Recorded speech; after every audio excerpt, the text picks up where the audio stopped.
আসসালামু আলাইকুম। আজকে আমি শোল মাছ আলু দিয়ে রান্না করব।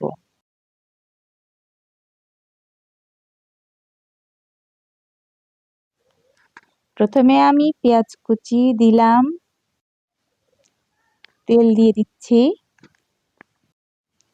পেঁয়াজগুলো আমি বাদামি করে ভেজে নেব। তেজপাতা দিলাম, কিছু আস্ত জিরা দিলাম।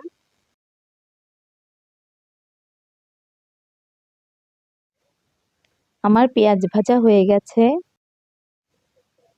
এখানে পেঁয়াজ ভাজার তেলে আমি পেঁয়াজ বাটা দিয়ে দিচ্ছি।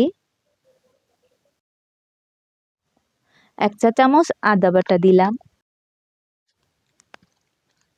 কিছু কাঁচামরিচ ফালি দিলাম। মরিচের গুঁড়া আধা চা চামচ, 1 চা চামচ জিরার গুঁড়া, 1.5 চা চামচ ধনিয়ার গুঁড়া। মশলাটা কষিয়ে নিচ্ছি। 1 চা চামচ হলুদের গুঁড়া।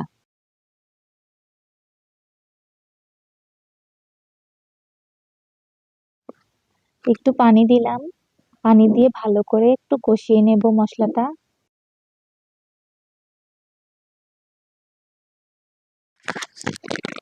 পরিমাণ মতো লবণ দিয়ে দিচ্ছি।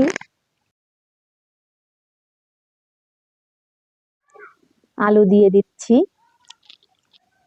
আলু দিয়ে আমি একটু কষিয়ে নেব।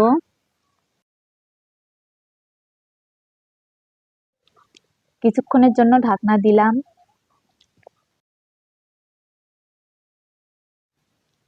ঢাকনা খুলে দিলাম। ঢাকনা খুলে আমি ভালো করে একটু কষিয়ে নিব। আমি এখন শোল মাছগুলো দিয়ে দিলাম। মাছগুলো আমি কষিয়ে নিব।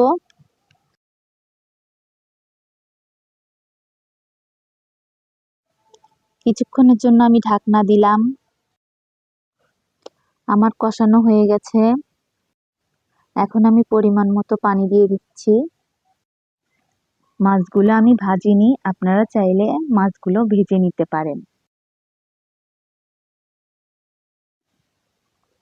ঢাকনা দিয়ে আমি 10 মিনিটের জন্য রেখে দিলাম।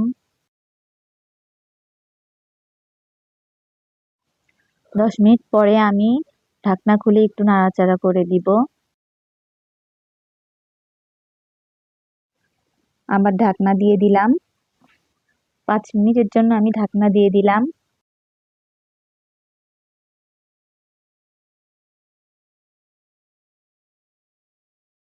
না হওয়া পর্যন্ত আমি ঢাকনা দিয়ে দিব।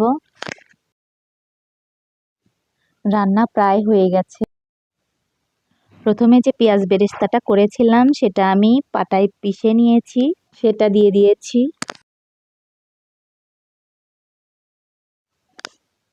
1 মিনিটের জন্য আমি ঢাকনাটা দিয়ে দিলাম।